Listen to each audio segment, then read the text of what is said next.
Servus dostał rzech nominację od Kaszebskiego kamrata i mam problem, bo ja nie ma raper. Ja nie wiem, jak się robi rap i skąd się bierze bity, ale nominacja jest nominacja, challenge jest challenge.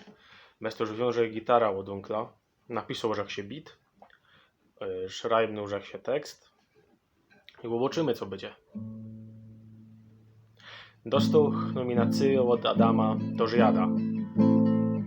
Pora słów o wirusie, co nam przyniósł ból i zwada. Pora słów o wirusie, co wywalił świat na ręby, bo nie śmiemy wyjść z doma i zawartemu my gęby. Podziwiajcie się, kamracie, do czego to wszystko kludzi. Od wirusa pierzyńskiego zaczęli rychty głupieć ludzie. Od wirusa ludzie zaczęli na gorsze się zmieniać.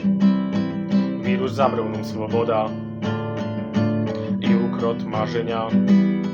Skiż wirusa śląskie gruby, werki fabryki zawarte ekonomią upadł, a zarobią na tym kartel. Skiż wirusa jeno wiatr wieje po próżnych Karpatach. Ktoś sam chciał być zakażony, będzie gańba go po latach.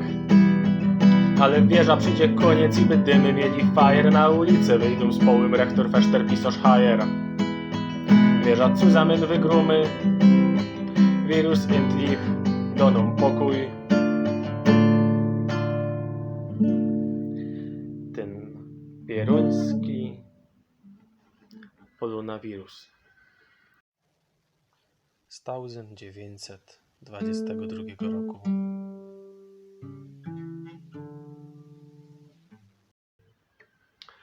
Dziękuję za nominację Adamowi Heblowi. Ja chciałbym nominować po pierwsze katowskiego rapera Hesa, po drugie mojego kamrata Rafała Rzepki i no ma być po śląsku, albo cię znajda. I po trzecie Auslindra Piela from Petersburg albo Paulika Szutowa. Nie wiem, eli on to zrobi po wilemowsku, albo po śląsku, albo po mazursku, albo po rusku, ale wiem, że to będzie zrobione do porządku.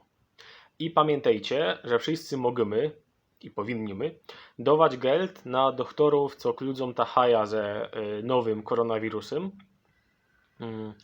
A z tym wirusem, o którym napisał i zaśpiewał Żechio, no to musimy walczyć już sami. Dzięki, chowcie się.